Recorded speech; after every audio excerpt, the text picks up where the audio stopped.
фармакологиядағы барлық бүкіл препаратты алатын болсақ, олар бірақ 5-ақ жерге әсер етеді. Басқа әсер ететін жері жоқ. Бүкіл дәрі 5-ақ жерге әсер етеді. Достар, қайталап айтамын, 5-ақ жерге. Ол мынау нәрсе: рецептор, фермент, химиялық құрылым, мембрана компоненті және клеткалық метаболизм. Аталмыш 5 нәрсе де клетканың құрамына кіретін структуралар. Сол үшін сізге алдыңғы стористарда, инстаграмда айтқан болатын, клетка ол маңызды рөл атқарады. Достар, клетка маңызды рөл атқарады.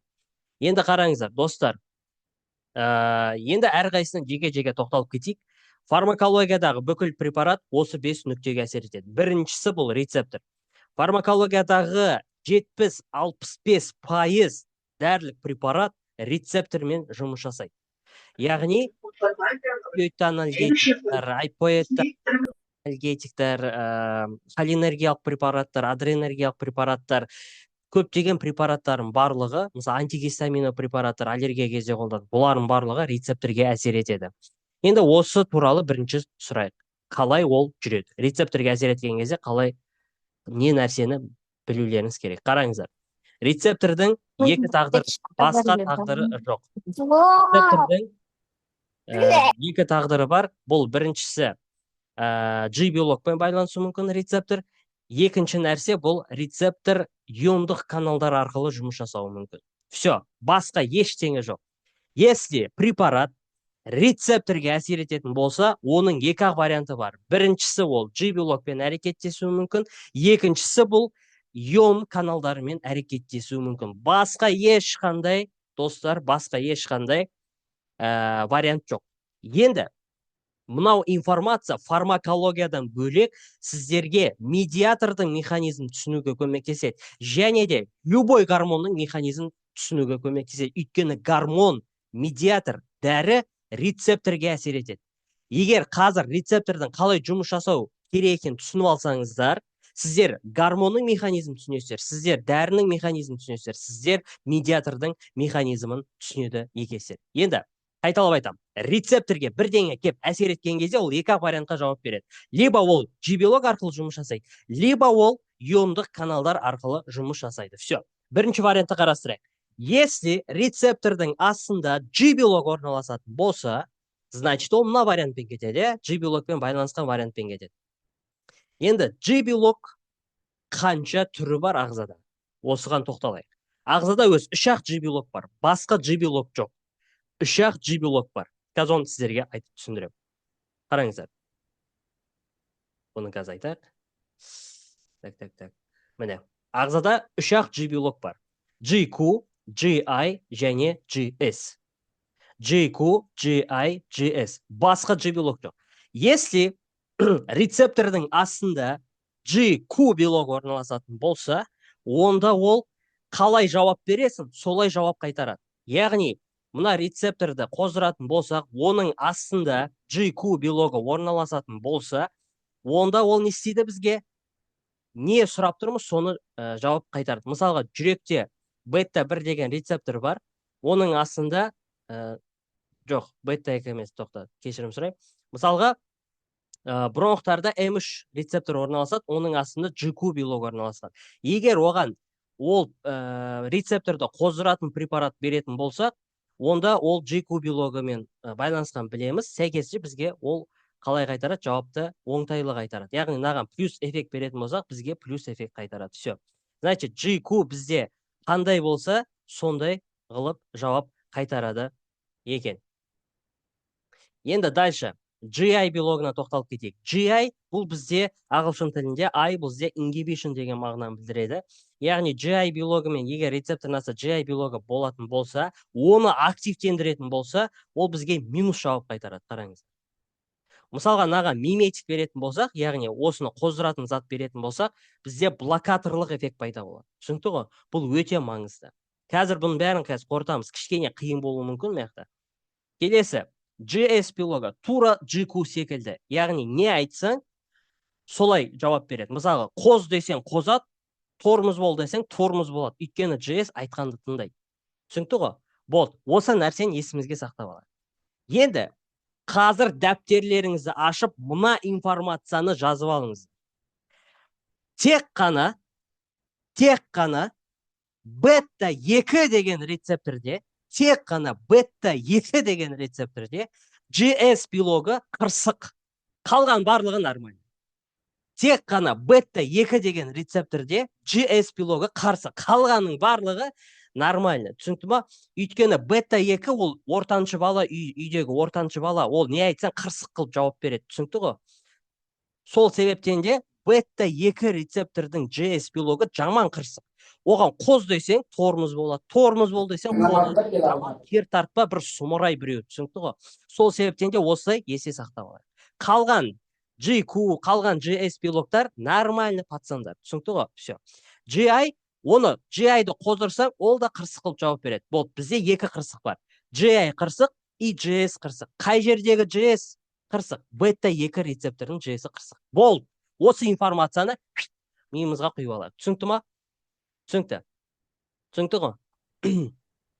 Иә, бірдей жауап қайтарады. Енді қайталап айтамын. Қазір біз не туралы айтып жатыр? Бүкіл ағзадағы, бүкіл фармакологиялық препараттардың 5 нүктесінің біреуін айтып жатыр. Бұл рецептор. Рецептордың екі тағдыры бар. Либо ол G белокпен жұмыс жасайды, либо ол ион каналдарымен жұмыс жасайды. Басқа вариант жоқ. Енді G белокпен жұмыс жасайтынын біз шашып түсіндіріп бердік. Яғни 3 варианты бар G белокпен жұмыс жасайтын болса. Либо ол GQ-мен байланысады, либо ол GI-мен, либо GS-мен. Болды, басқа ештеңе жоқ. Түсінікті ма? Қайсысы қырсық? Мына чатқа жазып жіберіңіздер. Қайсысы қырсық? Оңбаған сұмарай, бұл GI, бұл GS, который бета 2-де орналасқан. Болды. Қалған бәрі нормально. Қалған бәрі удобный. Не айтсаң, соны істейді. Супер. Болады дейді, онда сәл нарақ. Так, звуктарыңызды өшіріп отырсаңыздар күшті болушы еді. Все, молодцы, умницалар. Дальше кеттік. Бұл информация түсінікті болса, бұл жер түсінікті болса, стикерден лайк, жүрек басып жерсеңіздер күшті болушы еді. Өйткені мен сіздер түсінді екен деп ары қарай жылжимын. Лайк, бас, стикер, I love you, лайк, бәрін бас жерек. Ой, молодцы, аға, оп, баракалды, все. Все. Болды. Болды, рахмет. Енді, бұл түсінікті болса, дальше жылдайық. Енді бұл информацияны біз түсіндік. Енді сразу практикада қолданайықшы. Сразу олшынан өшірейін. Сразу қазір практикада қолдан. Өздеріңіз в шоке боласыздар. Қараңыздар.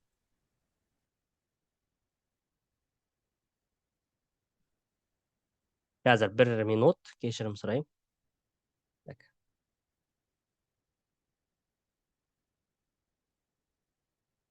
Так, көрініп тұр ма доска сообщения?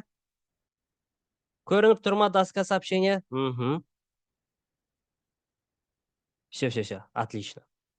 Енді кеттік. Давайте мынаны жаңа жасайық.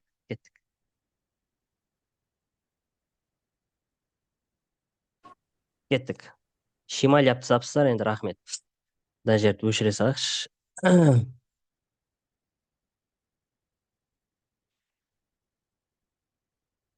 Міне, бета 2-ні мысал қылып жазайық. Міне, бета 2. Неғып өшіп кетіп жатыр. Кеттік. Бета 2. Бета 2-нің GS-і қандай дедік? Қырсық дедік, Енді давайте бір препаратты алайық. Біз қазір препараттың пап оқымаймыз. Пап ештеңе оқымаймыз. Қазір сіздер өздеріңіз айтасыздар оны. Қазір сиқыр болады. Қазір біз препараттың побочкасын спокойно аламыз. Түсінікті ғой? Так, мына неғып жылжып кетіп жатыр. Иә, өте дұрыс. Так, қараңыздар. Кеттік. Мысалға, сальбутамол деген препарат алайық. Сальбутамол. Енді бұл местный әсер етеді, өкпеге базар жоқ. Бірақ егер сальбутамол қанға түсіп кетсе, қандай жүйелік побочкалар бар екен, қазір талдаймыз. Кеттік. Сальбутамол деген препарат бар. Сальбутамол бұл бізде миметик. Жазып қоямыз. Миметик.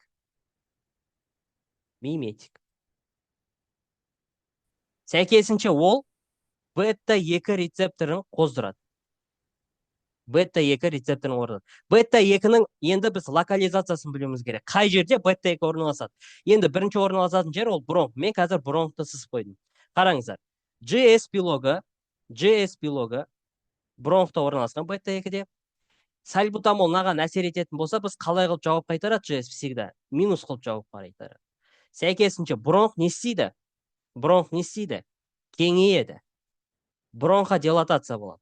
Хотя сальбутамол ол миметик, ол наоборот бронхты спазмын шақыру керек еді. Бірақ қараңыздар. Бета 2 қырсық дедік, сальбутамол сол бета 2-ні активтендіреді. Бірақ ол жиырылған жоқ, ол не істеді? Кеңейе бастады. Өйткені оның астындағы G-белок қырсық, түсінікті ма? Енді қараңыздар, достар. Бета 2 қай жерде орналасады? Бета 2 қайда орналасады? Бауырда орналасады. Достар. Бауырдағы бета 2-ның активациясы, достар, гликогенді глюкозаға айналдырады.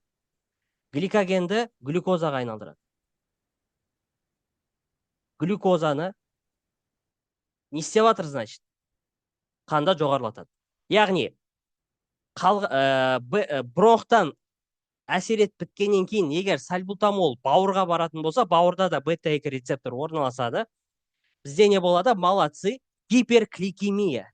Значит, сіздер уже автоматически түсініп тұрсыздар, что сальбутамолды қандай науқастарға беруге болмайды?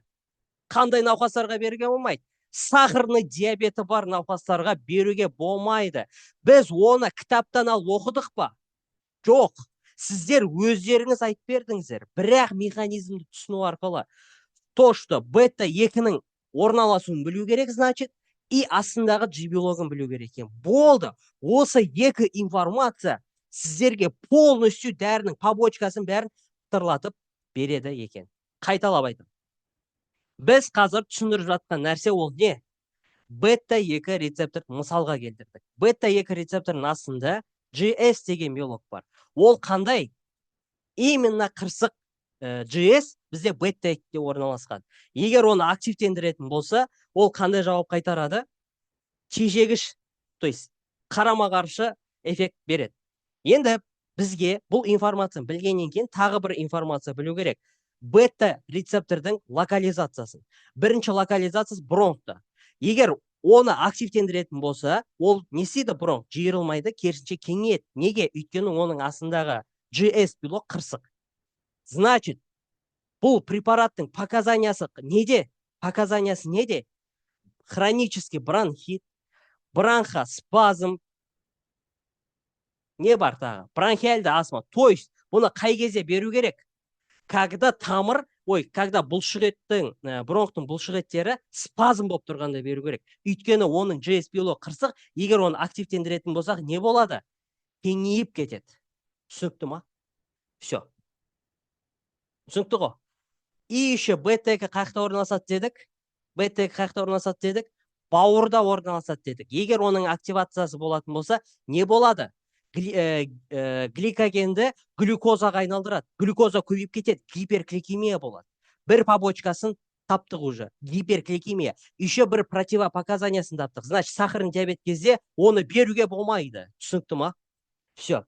Енді мынаны өшірейік. Тағы қай жерде орналасады? Бета 2 рецептор. Жазамыз. Бета 2 рецептор еще орналасады. Жазып қойыңыздар. Ішекте, жүректе дейді. Жүректе бета 2 орналаспайды. Бета 1 орналасады. Қателеспейміз. Ішектің бұлшықеттерінде орналасады. Енді өздеріңіз айтыңыздаршы. Егер ішектегі бета 2-ге қозу эффектісін беретін болсақ, ішек қандай қылып жауап қайтарады? Ішек жиырылама или босаңсый ма? Маяқтан жаз жеріңіздерші. Жиырылмайды. Босаңсыйды. Молодцы. Босаңсыйды. Айтып жатырмын ғой, керісінше жауап береді. түсінікті ғой? То есть гипотонус болады. Моторикасы төмендейді. А ол неге алып келеді? Моторикасы төмендесе. Запоры. Запор. Запор деген нәрсені білесіздер ма? Іш қату. Молодцы. Значит, сальбутамолдың тағы нешінші побочкасын таптық? Іш қату дегенді таптық. Әр побочка немен түсіндіріп беріп жатсыздар, достар? Әр побочка немен түсіндіріп беріп жатсыздар? Механизм арқылы түсіндіріп беріп жатсыздар. Біз сальбутамолдың несін оқыдық па? Побочкасын, противопоказаниясын оқыған жоқпыз. Түсінікті ма? Значит, сіздерге не нәрсе керек? Дәрі қай 5 точканың біреуіне қайсына әсер етеді? Егер рецептор болатын болса, сразу біліп аласыздар. Ол рецептор ион каналымен жұмыс істей ма или G-белокпен ме? Болды, G-белок сіздер білесіздер. Соны алып тыға бересіздер бүкіл препаратқа. Түсінікті ма? Бұл база, бұл фармакологияны түсінудің оңай жолы. Сіздер ертең фармакология оққан кезде, врач болған кезде, сіздер әр побочканы жаттап отырмайсыздар. Сізге 2-3 нәрсе білу керек, болды. Соны алып ұрып отыра бересіздер. Клинический мышление арқылы болды. Сіздерге бұл үлкен көмектеседі ертең. Түсінікті ма? Чем побочканы жаттап, мийларыңызды кашаға толтырғаннан гөрі осылай түсініп алған дұрысырақ. Енді сіздерге мынаны өздеріңіз тауып көріңіздерші. Кеттік. Бета 2 рецепторге блокатор беретін болсақшы, адрено-блокаторлар, селективті емес, мысалға пропранолол деген препаратты берейікші. Пропранолол. Ол не істейді? Бета 2-ні не істейді? Тежейді. Қандай жауап аламыз? Молодцы, умницалар. Плюс жауап аламыз, өйткені ол тежеп жатыр. Сәйкесінше не істейді? Пропранололды не істейміз?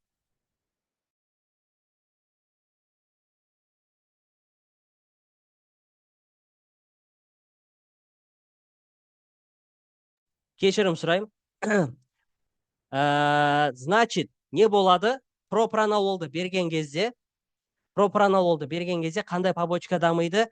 Побочка дамиды, бронхоспазм. Түсінікті ма? Значит, пропранололды кімдерге беруге болмайды? Хобл, астмасы, хронический бронхиты бар адамдарға беруге болмайды. Түсінікті ма? Бүгін мен бір қызық нәрсе айтайын.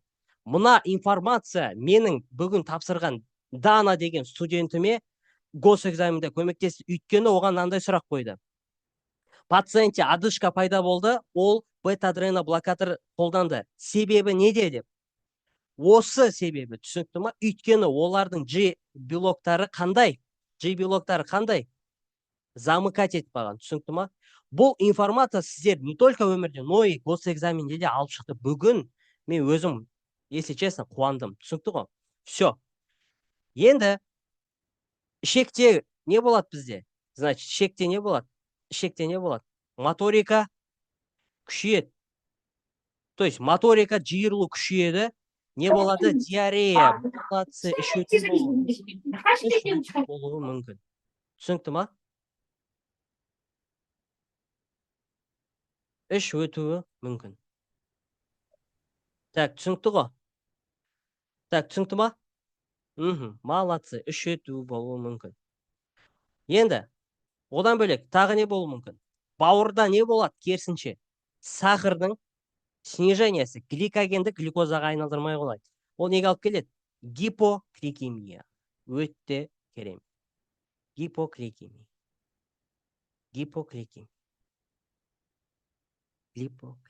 Түсінікті ма бұл информация? Түсінсеңіздер, стикерді бас жеріңіздер, лайкты ұрып жеріңіздер, комментарий жазып жерсеңіздер де болады. Түсінікті ма? Ағай сәл қиындау екен. Енді ол қиын болса, енді сіз бірінші курс болған соң сондай болады. Мектеп бітіріп келген адамға бұл ауыр болуы мүмкін.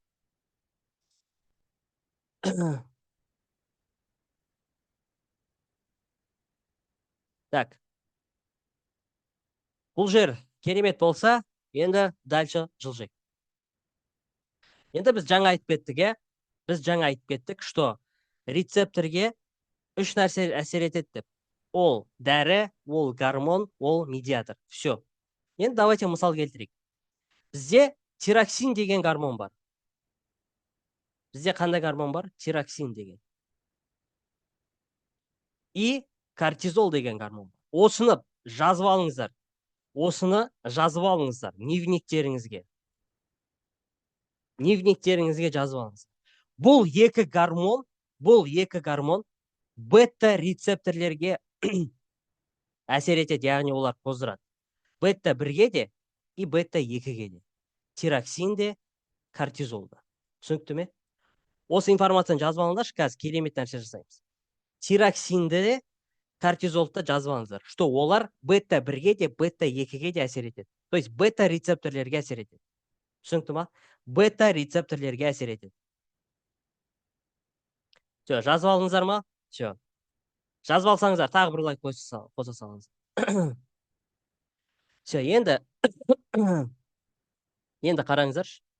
Бізде бета 1-ді айтып кетейік. Бета 1 қандай? Айтқан тыңдайды, оның GS белогы қандай? То есть оны активтендірсе, ол активацияланады. Бізде бета 1 рецептор жүректе орналасады. Бета 2 рецептордың GS белогы қандай? Қырсық дедік, оған плюс десек, ол бізге минус қылып жауап береді. Түсінікті ғой? Бұл қаяқта орналасады? Бронхта орналасады. Все. Енді қараңыздар. Егер тироксин бета 1-ге әсер ететін болса, бізде не болады? Тахикардия. Дұрыс па? Өйткені бета 1-дің GS белогы бета 2-ге қарағанда қырсық емес. Не айтсаң соны істейді. Яғни бета 1-ді қоздыратын болса, GS белогы қозады да жүректі жиырылта бастайды. Жүректі не істей бастайды?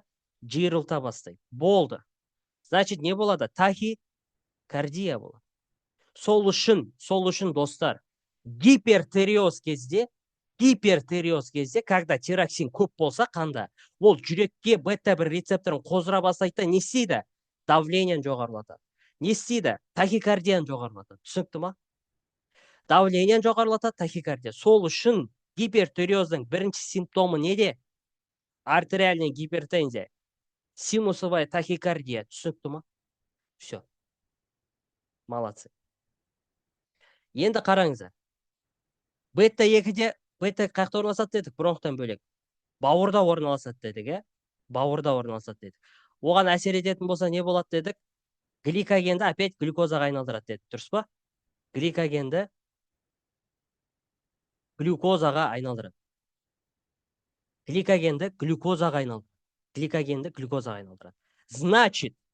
Значит, гипертериоз ауруы қандай ауруды шақыру мүмкін? Асқыну ретінде. Қандай ауруды шақыру мүмкін? Чатқа жазып кетіңіздерші. Қандай ауруды шақырту мүмкін? Қант диабеті. Молодцы. Супер. Значит, гипертериоз ауруының асқынуы неге әкелуі мүмкін? Сахарный диабетке. Бір. Екіншіден, жүрекке әсер ете беретін болса, давление жоғарылата беретін болса, тағы қандай екінші аурудың причинасы болуы мүмкін? Гипертериоз. Артериальный гипертензия, гипертонический болезнь. То есть қан қысымын көтеріп тұратын ауруға алып келуі мүмкін. Жүрекке әсер етіп тұр. Және сахарный диабетке әкеліп тұр. Түсінікті ма? Түсінікті ғой? Молодцы. Супер. Түсінікті ма? Одан бөлек бета 1 рецепторы май тіндерінде орналасады. Егер оны активтенсе, май ери бастайды. Яғни липолиз болады. Адамның салмағы жоғалту болады. Яғни тироксин қанда көп болатын болса, бүкіл май тіндері ыдырай бастайды. Адам аза бастайды. Сол үшін гипертериозда не болады? Салмақтың тастауы, кахексия. Кахексия болады екен. Түсінікті ма? Түсінікті ғой? Все. Керісінше алайықшы. Тироксин аз болатын болса не болады? Давление төмен болады. Брадикардия. Липолиз болмайды. Май тіні жинала береді. Салмақтың өсуі болады. Түсінікті ма? Гипергликемия емес, гипогликемия алып келеді. Түсінікті ма? Вот, сіздер, молодцы, сіздер, ойлаңыздаршы. Сіздер аурудың симптомын уже патогенезімен түсіндіріп жатсыздар. міне медицина деген осылай оқылу керек, жаттау оқымау керек, түсініп оқу керек, түсінікті ма? Мен сіздерді көмектесем қалай медицинаны түсіндіруге, түсінікті ма? Міне осы клиническое мышление деп аталады, түсінікті ма? Осы жер түсінікті болса, бір лайк басып жіберіңіздерші, бір лайк басып жіберіңіздерші. Все. Енді давайте кортизол туралы сөйлесейік. Кортизол.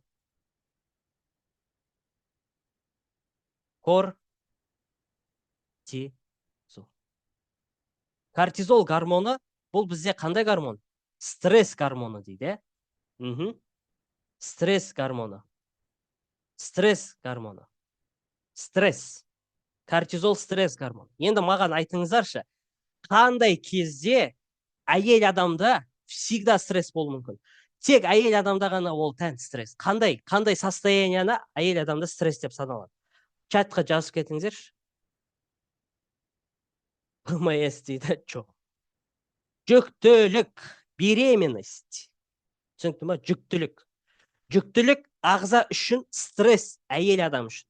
Значит, кортизол көп болады. Значит, жүктілік кезде қандай екі ауру дамиды? Сразу айтыңыздаршы. Жүктілік кезде сразу қандай екі ауру дамиды? Ол бета рецепторлерге әсер етеді. Ол не? Артериальный гипертензия. Сахарный диабет. Молодцы. А ол беременностьта екенін көрсету үшін гестация деген сөз қосады. Болды. Гестационды диабет, гестационды артериальды гипертензия. Міне, сіздер уже ауруды оқыба, уже патогенезін түсініп тұрсыздар. Түсінікті ма, достар? Түсінікті ма? Керемет па бұл нәрсе? Керемет. Біз бір-ақ нәрсе оқыдық. Қандай? Рецепторды оқыдық. Болды. Басқа ештеңе оққан жоқпыз. Рецепторды, клетканы ғана оқыдық. Мен алдыңғы стористе айтқан нәрсе осы нәрсе еді. Клетканы білген адам любойын шашады. Клетканы білген адам сиқыр болады. Мәға жазып қойыпты. Рахат деген бауырымыз сиқыр ма деп. Найзағай, сиқыр, ұйқы, потолок, бомба деген сөздерді қолдансақ болады. Түсінікті ма? Өлім, енді шілей өлім болмай қойсын. Түсінікті ма? Түсінікті ғой. Все. Жауып қойыңдар. Бір түсінікті болса, осымен тоқтайық. Так. Бәрі түсінікті ғой?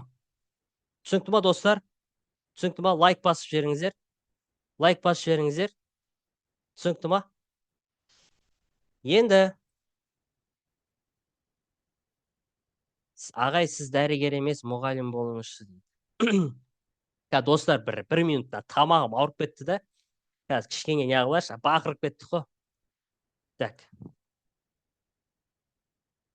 Бүгін емес. Так, түсінікті ғой? Енді қараңыздар. Бізде мынандай еще препарат бар. Преднизолон деген. Преднизолон. Мәқта енді білетін шығар. Преднизолон бұл экстренный жағдайда қолданатын глюкокортикостероид. Знаешь, ол қай рецепторға әсер етеді? Айта салыңыздаршы. Қай рецепторға әсер етеді? Просто қай рецепторға әсер етеді? Айта салыңыздаршы. Бета 1 мен бета 2. Түсінікті ма? Олар бета рецепторлерге әсер етеді. Түсінікті ма? Түсінікті ғой? Мен да экран көрінбей тұр ма? Или көрініп тұр ма? Экранға бірдеңе жазып жатыр ма дейді. Я жазып жатыр негізі. Все, хорошо.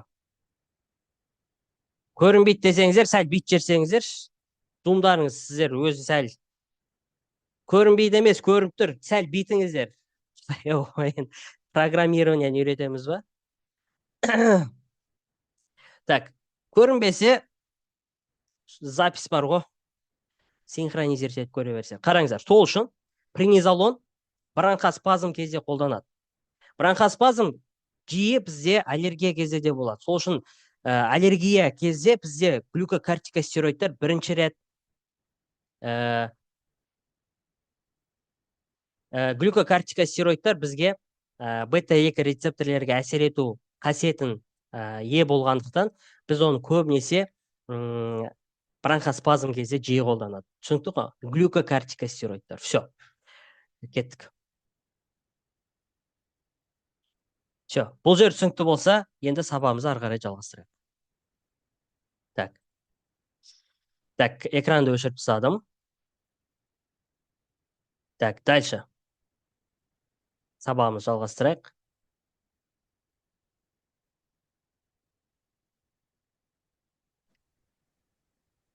Достар, бұл әлі беткейі. Біз қазір қазатын болсақ, таңғы сағат 5-ге дейін отырамыз. Түсінікті ғой? Сіздер уже углубленно білдім деп бүйтіп деп отқан шығарсыздар. Бұл әлі айсбергтің беті. Түсінікті ма? Так, дальше. Енді бізде мынандай нәрсе бар. Рецепторлер туралы айтып кетейін сразу. Ауторегуляция деген нәрсе бар. Ауторегуляция. Ауторегуляция дегеніміз не? Яғни,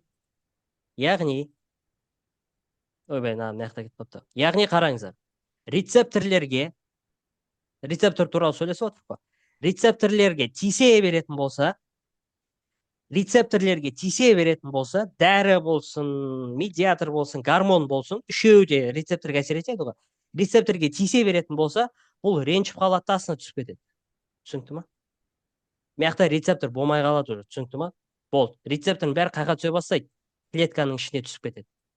Мына дым рецептор болмайды. Сол үшін бір нәрсені көп іше беретін болса адам, оған деген сезімталдылығы төмендейді. Неге? Өйткені рецептор уже жоқ, бұрынғыдай сезім алмайды.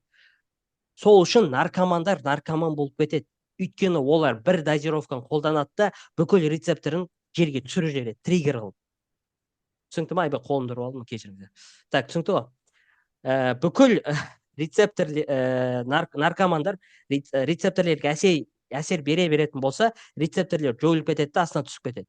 И бұрынғыда ләззат алмайды. Сол үшін олар не істейді? Дозировкасын көбейтеді, чтобы ана бір терең жақта бір рецепторге әсер ету үшін. Ал ол неге алып келеді? Передозға, өлімге алып келеді. Түсінікті ма? Сол үшін рецептормен ойнауға болмайды. Оған әсер ете беретін болсаңдар, ол жойылып кетеді. Мысалға, күнде палау жей беретін болсаңыздар, күнде плов жей беретін болса, чуть-чутпен от души болып жей беретін болсаңыздар, сіздердің уже 2-3 күннен кейін пловқа қарағыңыз келмейді. Неге? Өйткені ағзадағы пловқа деген рецепторлер не істейді? Сезімталдылығын жояды. Егер бір жыл плов жемей Шымкент шаһарына барып плов жесеңіздер, кайфовать етуіңіз мүмкін. Түсінікті ма? Өйткені рецептор бұл бізде қандай нәрсе? Оған көп тиісуге болмайды, ренжіп қалады. Түсінікті ма?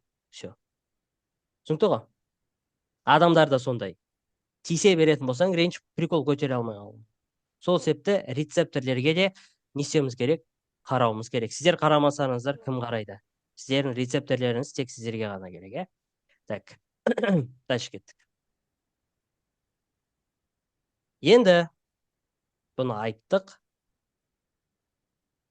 Енді мынандай нәрсе бар. Рецептордың параметрі деген нәрсе.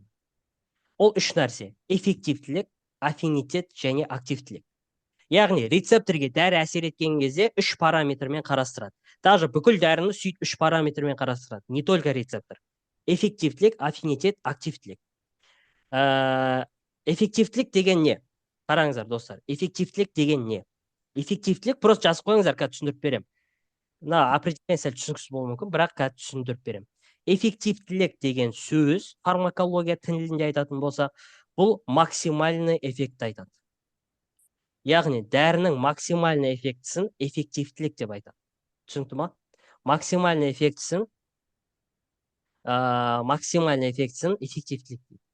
Активтілік деген сөз. Максимальный эффектісін жартысы деген сөз. Яғни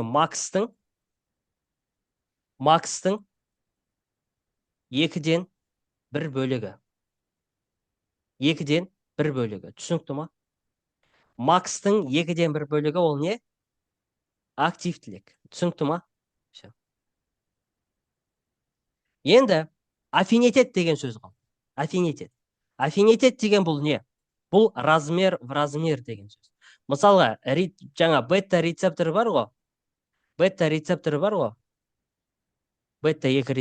ғой. Соған әсер еткен сальбутамолдың препараттың молекуласы мына рецептормен в размер болу керек. А то ол әрекеттеспейді. Мысалға, мынау молекуланың размері SK болатын болса, SK деген размер бар ғой. бета-2-нің рецепторы де СК болу керек. Сол кезде аффинитеттілік жоғары деп айтады. Яғни рецептор мен мынау в размер келу керек. Түсінікті ғой? Сіздер өздеріңіз СК кесіздер, курткаңыз ЛК емес қой. Түсінікті ма? Сол секілді рецепторды де дәрінің де әсер ететін точкаларының несі болу керек? Аффинитеті болу керек. Түсінікті ба? Тиісетін жері бір-бірімен в размер болу керек. Бұл түсінікті болатын болса, бір лайк басып жіберіңіз. Просто лайк баса салыңыздар, жеткілікті. Лайк басып жіберсеңіздер керемет болушы еді. Информация түсінікті ма? Все, молодцы. Хорошо. Енді қараңыздар. Аффинитет деген, енді мынаны давайте графикте көрсетейік. Қараңыздар. Міне. Бізде бір 10 миллиграмм деген дәрін алайық. 10 миллиграмм деген дәрін алайық.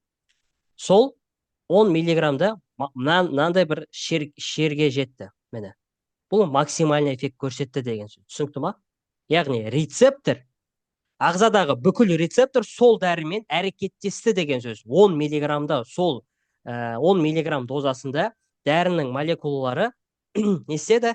Полностью сол рецепт ағзадағы тән рецепторлермен әрекеттесті деген сөз. Сол кезде максимальный эффект көрсетеді. Бұл бізде эффективтілік деген параметр. Түсінікті ғой? Ал енді қай кезде дәрінің молекуласы қай кезде ағзаға активтене бастайды деген сұрақ туындайды. Ол 5 миллиграмм. Жаңа біз айттық қой, максимальный эффектісінің жартысы бұл активтілік.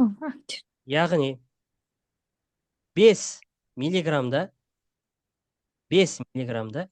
значит, препарат не істей бастады? Рецепторлерге отыра бастады деген. Түсінікті ма? Значит, препарат осы жерге отыра бастады да 5 миллиграммнан 10 миллиграммға дейін уже полностью рецепторның бәріне әрекеттесті деген. Түсінікті ма? Бұл фармакологияның тілі, былайша айтқанда. Сіздер ертең түсінесіздер, қандай дозировкада не болып жатыр адаммен. Түсінікті ма? Ол үлкен нәрсе. Түсінікті ғой? Все. Енді қараңыздар. Мұна максимальный эффекттен кейін сызық былай кетеді, көтерілмейді. Сызық көтерілмейді. Бір бағытпен кетеді. Бұл не? Асимптота деген сөз. Жазып қойыңыздар. Асимптота.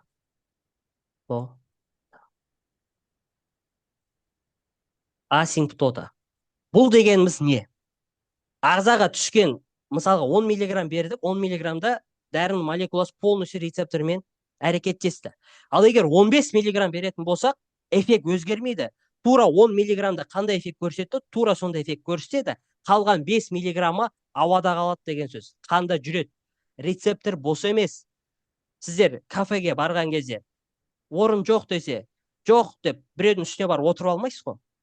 Дәл солай дәрінің молекуласы да 10 миллиграммнан кейін уже рецептор бос емес. Соған әрекеттесе алмайды 5 миллиграмм. Ол 5 миллиграмм қандай кезеңге түсіп кетті фармакологияда? Асимптота дейді. Ол уже эффект көрсетпейді ағзаға. Бірақ қандай эффект көрсетуі мүмкін? Жанама әсер көрсетуі мүмкін. Жанама әсер. Яғни мұна 5 миллиграмм қанда жүреді, қайға кететінін білмейді, жұмысы жоқ, олар не істей бастайды? Құтыра бастайды. Біреуге тисе бастайды. Сөйтіп, ағзада не болады? Токсикалық эффект пайда болады. Токсикалық. Адамды улай бастайды. Сол үшін әр препараттың суточный дозировка деген нәрсе бар. Әр препараттың өзінің дозировкасы бар. Осы дозировкада ғана ол бүкіл рецепторға әсер етеді. Қалғанын көтеріп жіберетін болсаңыздар, не болады? Қалған не болса не болады? Қалғаны уже токсикалық эффектке кетеді деген сөз. Түсінікті ма? Значит, асимптота деген сөз не? Былайша айтқанда, ол жанама әсердің кезеңі деген сөз. Түсінікті ма? Жанама әсерлердің басталуы деген сөз. Түсінікті ғой? Түсінікті ма, достар? Түсінікті болса, бір лайк басып жіберіңіздер.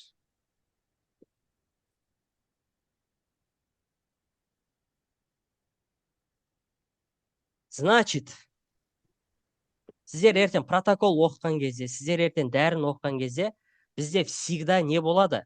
екі көрсеткіш болады.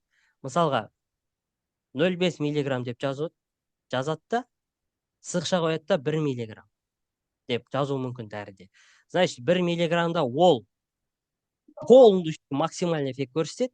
0,5-те ол уже қандай активтілігін препараттың максимальный эффектісінің жартысы. Мынау 0,5 миллиграмм да емдейді, 1 миллиграмм да емдейді. Екеуі де емдейді. Бірақ 1 миллиграммнан асып кететін болса, ол асимптотаға түсіп кетеді. Ол жанама әсерге токсикалық эффект көрсетеді деген сөз. Түсінікті ма? Түсінікті ғой? Иә, асимптом деген сияқты екен. Мына неше түрлі терминдар шығарып жатыр. Рахмет. Түсінікті ма, достар? Түсінікті ғой? Түсінікті. Так, енді сұрақ жауап. Кімде қандай сұрақ байқалды бұл мәселеде?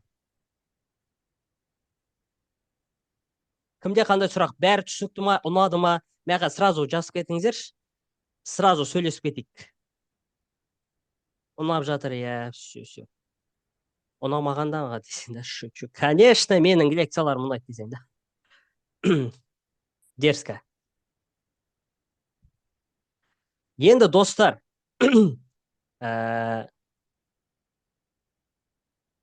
сальбутамол болмаса, біз параллельно не береміз? Қасында қазір осыны айтып кетем қазір. Қазір әдемі кетеді мынау. Түсінікті ма? Все. Енді достар, қараңыздар. Мына информацияны жазып алыңыздар. Любой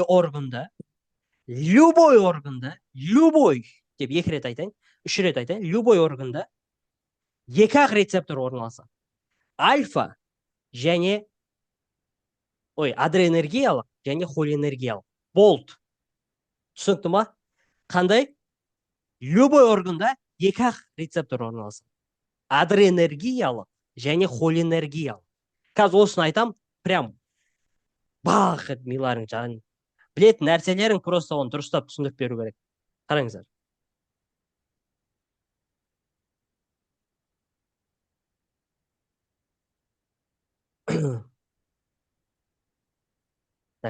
Так. Түсіндірдік. Ладно, мәқта мен қоспаппын. Кешірім сұрайым. Тасканы аша салайын. Так.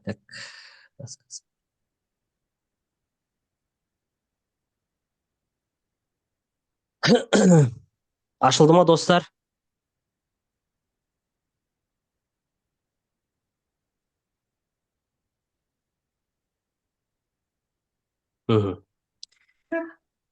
Мәқта бір бауырымыз жазып да, холинергия парасимпатика, адренергиялық симпатика. Не всегда. Екеуі ауысып тұрады. Так что оған сеніп қалмаңыздар. Парасимпатика, симпатика деген нәрсеге сеніп қалмаңыздар. Соны сенбес үшін мына нәрсені түсіндіріп беремін. Қараңыздар. Бізде любой органда холинергиялық және адренергиялық деген рецепторлар бар. Шимайларыңызды баспаңыздар, өтініш. Не бәлен, шимай қылып тастадыңдар. Так, қараңыздар. Холинергия рецепторлерін жазып кетейін бірден. М және N деген рецептор бар. Все. М рецепторлер жазып кететін болса, М1, М2 және М3.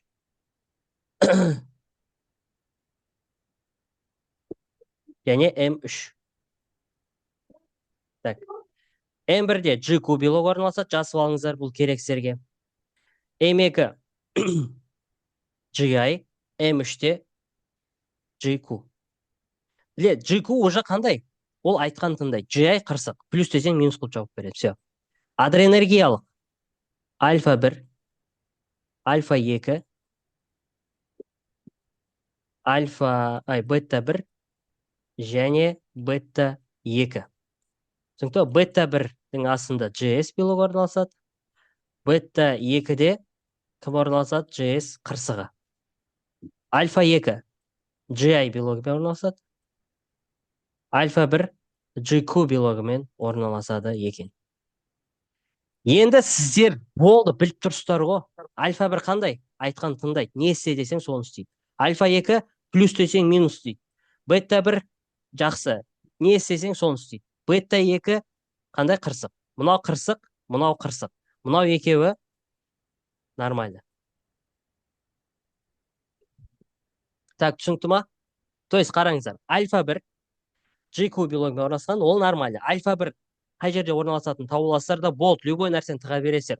Он плюс десең плюс қылып жауап береді. Минус десең минус қылып жауап береді. Түсінікті ма?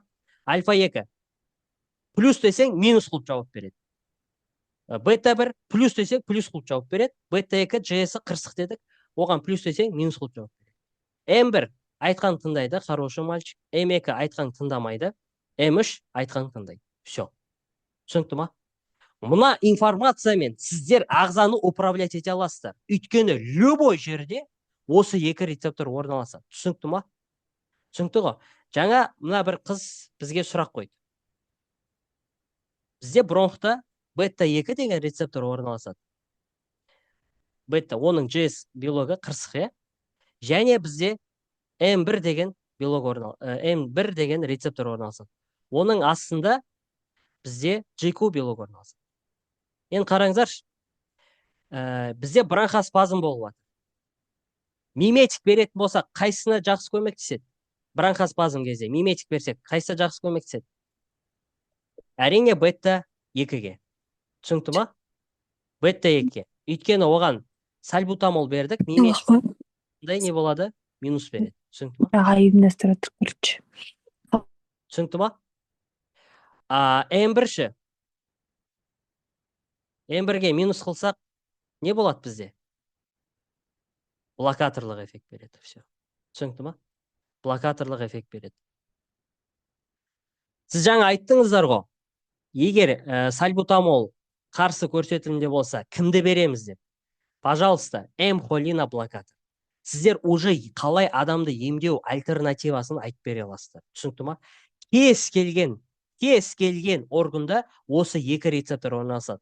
Либо М-холина рецептор, либо адрена рецепторлары. Болды. Сіздер астында G белоктарын біліп тұрсыздар. Қайсы айтқан тыңдайды, қайсы айтқан тыңдамайды. Болды ғой, достар. Сіздер бүкіл ағзаны управлять етіп отыра аласыздар. Қуық, ішек, бронх, бүйрек, бауыр, жүрек, өкпе, бәрін бір-екі информация арқылы несеп отыра аласыздар. Бүйтіп тормоз газ, түсінікті ма? Біреу всегда газ, біреу всегда тормоз. Оны симпатика, парасимпатика деп айтады. Түсінікті ма? Түсінікті ма? Түсінікті болса, лайк басып жіберіңіздер. Лайк басып жіберіңіздер.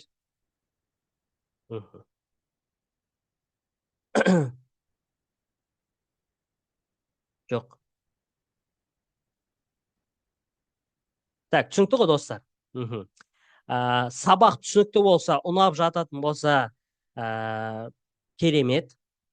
Енді, достар, мен бірдеңе айтып кетейін. Алдында біз кітапты ойнатамыз деп айтқан болатынбыз. Кітаптарын уже алдында аттарын жазып жіберіңіздер. Оның барлық кестеде тұр. Оны біз қазір сіздерге қай кезде ойнататынымыз айтамыз. Өйткені бізде қазір өкінішке орай кішкене дедлайн болып тұр. Сабақ түсінікті болатын болса, осымен пока аяқтайық, бұның жалғасын среда күні өтетін боламыз. Түсінікті ғой? Өйткені көп информацияны сразу сіңдіре алмай қалуларыңыз мүмкін. Сол себептен де среда күні сағат 20:00-де әдемі сабақ өтеміз, начиле. Бірақта мен бірдеңе сатып отқан жоқпын, түсінікті ма? Бірақ мен бірдеңе айтып кете салайын, просто от душински бірдеңе айтып кете салайын.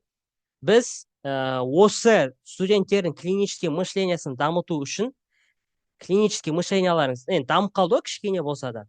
Дамыту үшін біз проект құрып отырық, жоба, бұл курс емес, бұл андай марафон бірдеңе емес, бұл кәдімгідей жоба. Бұл жоба арқылы сіздердің милаңызды әдем қылып бере аламыз. Түсінікті ғой? Кейін среда күні сағат 20:00-де міндетті түрде кіріңіздер, сабақтың жалғасын прям мощно өтетін боламыз. Түсінікті ма? Өйткені бұл шырмек әзбетсіз. Так, түсінікті ғой? Отзывтарыңызды міндетті түрде, пожалуйста, WhatsApp-қа жазып жіберсеңіздер керемет болушы еді. Мына записті мен қазір YouTube-қа саламын да, ссылкасын сіздерге жіберемін. Хорошо? Сау болыңыздар, аман болыңыздар, келесі кездескенше.